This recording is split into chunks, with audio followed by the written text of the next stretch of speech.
सुप्रभात। जय श्री कृष्ण। इस लोक में हमें अपने कर्म करते हुए निरंतर बस यही ख्याल रखना है, यही ध्यान रखना है कि हम अपनी इंद्रियों को अपने वश में रखें, सभी द्वारों को अपने वश में रखें, साथ ही अपने मन को इस भौतिकता में भटकने ना दें। हम अपने मन को अपने ही भीतर अपने आत्म में लगाए रखें, अपने हृदय में स्थित कर लें। इस प्रकार से करते हुए हम अपने प्राण को अपने आज्ञा चक्र में अनुभव करने का प्रयत्न करें, जो कि योगाभ्यास से हो सकता है।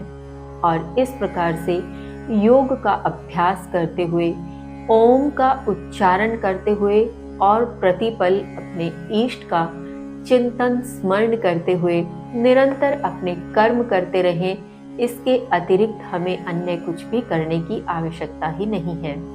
ऐसा करके भी हम अपने अंतिम पल तक उसकी स्मृति बनाए रख सकते हैं। अंतिम पल में वह याद कैसे आएगा? जब हम अपने जीवन के प्रति क्षण में उसका स्मरण, उसकी याद बनाए रखेंगे तो निश्चित ही अंतिम पल में वह स्वतः हमें याद ही रहेगा। उसका स्मरण, उसकी झलक हमारे भीतर निरंतर बनी रहेगी और इस प्रकार से हम अपनी इस देह के अंतिम समय में भी उसको याद करते हुए इस आत्म तत्व के द्वारा उसे प्राप्त कर सकते हैं। उस दिव्यता का अनुभव ही नहीं अपितु उससे मिलन कर सकते हैं। इसके आगे श्री कृष्ण क्या समझाते हैं, आइए जानते हैं। श्लोक संख्या 14। अनन्य चेता सततम यो मां स्मरति नित्यशः तस्य अहं सुलभः पार्थ नित्ययुक्तस्य योगिनः नित्ययुक्तस्य योगिनः। श्री कृष्ण कहते हैं, हे पार्थ, निरंतर अविचलित चित्त से जो सदैव मुझे स्मरण करता है, नित्य लगे हुए युक्त उस योगी के लिए मैं सहज प्राप्त हो जाता हूँ। भावार्थ, यहाँ श्री कृष्ण समझाते हुए कहते हैं कि हे अर्जुन, मुझे प्राप्त करने के लिए किसी भी प्रकार से संघर्षशील, संघर्षरत होने की आवश्यकता नहीं है। मैं तो उसे नित्य सहज ही प्राप्त हो जाता हूँ, जो केवल निरंतर रूप से अविचलित चित्त से मुझे मात्र स्मरण करता रहे। अन्य किसी कर्म कांड की आवश्यकता भी नहीं है।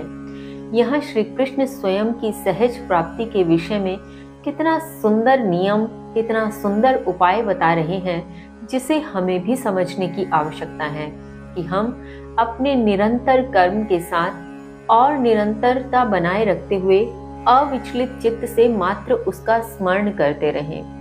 जिसको प्रारंभ करने में, जिसका अभ्यास आदत के रूप में बनाने में हमें समय अवश्य लग सकता है, किंतु अभ्यास से यह नियमित हो सकता है।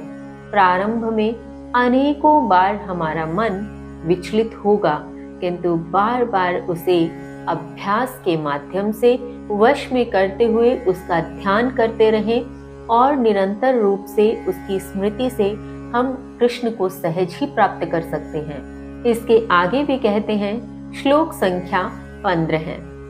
मामुपेत्य पुनर्जन्म दुःखालयम् अशाश्वतम् नाप्नुवन्ति महात्मानः संसिद्धिं परिमां गताः संसिद्धिं परिमां गताः। श्री कृष्ण कहते हैं, परम सिद्धि को प्राप्त हुए महात्मा जन मुझे प्राप्त करके दुखों के घर, अशाश्वत विनाशी पुनः जन्म को प्राप्त नहीं करते हैं। भावार्थ, यहाँ श्री कृष्ण समझाना चाहते हैं, बताना चाहते हैं कि वे मनुष्य, वे आत्म तत्व जो अपनी देह की मृत्यु के उपरांत मुझे प्राप्त कर लेता है, मेरा चिंतन करता हुआ मुझ में विलीन हो जाता है, ऐसा आत्म तत्व जिसे परम जन की उपाधि दी गई कि वह परम सिद्धि को प्राप्त होता है, वह परम जन, वह महात्मा जन मुझे प्राप्त करने के पश्चात इस दुखों का घर कहा गया इस लोक को, इस लोक को जो कैसा है, अशाश्वत अर्थात शाश्वत रहने वाला नहीं है, जो विनाशी है।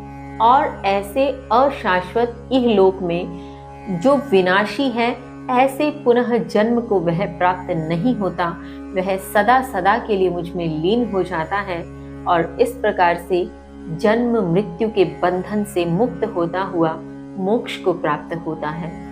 इसके आगे श्री कृष्ण क्या समझाते हैं जानेंगे कल। तब तक के लिए जय श्री कृष्ण।